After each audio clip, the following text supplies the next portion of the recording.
wouldn't miss it. I am sorry that there's a great football game going on. Because that probably makes a few of you want to get out of here. But we won't keep you long, and Dallas is losing, and you know that.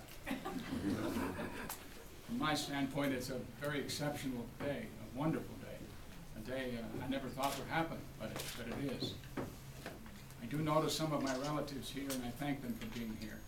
I do note for the press that we didn't have enough time to get the entire clan of Domenicis rounded up.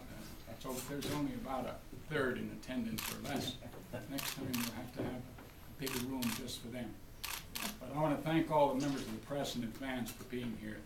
It's very important, it seems to me, in these difficult times for this great state of New Mexico, that candidates like my son get adequate exposure to the people of New Mexico. So I'd like to tell you about him just a little bit. You'll find out much more, and you'll learn to know him, and things I said here on this first opening day will pale as we come up with the details of an election that will be a tough one that'll go on in this state. First of all, my son, without question, loves New Mexico. I know that because I come here often and I spend time with him. And he talks about how beautiful our state is, its rivers, its mountains, and most of all, its people. Its large cities and its little cities. We go there, and he truly loves New Mexico and New Mexicans. And he gets along with them, and that seems to me to be absolutely imperative, that that person that is going to try to put us on the right path again has to know the people of New Mexico.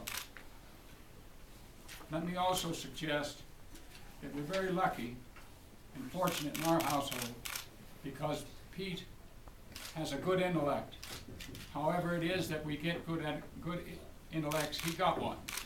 He's thankful for that. I'm thankful for that. And he works with people with that intellect and solves problems. He loves to solve problems. And I'm sure when you hear him speak today, you're going to know why I suggest to you that one of his strengths is his passion for solving serious and big problems. That's what he loves. That's what it seems to me he's going to have to do.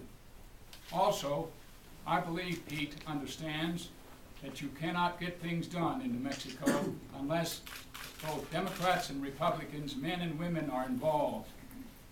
And I think he will work with them in an effort to bring about the kinds of changes that are necessary in this great state. Without question, he will apply his intellect and his honesty to the problems of our state, and I believe if they're solvable, he will find ways to solve them. He will have my support, and without question, I suggest that he loves New Mexico, and he loves New Mexico, and I love him. And the combination will be pretty good for New Mexico. And with that, I want to say it's my first privilege of this type, and I'm not sure it will be my last. It will for this occasion. But imagine that when you get to introduce your own son. I've introduced a lot of politicians, but he isn't one yet. He's not a politician. And I think that's a strength.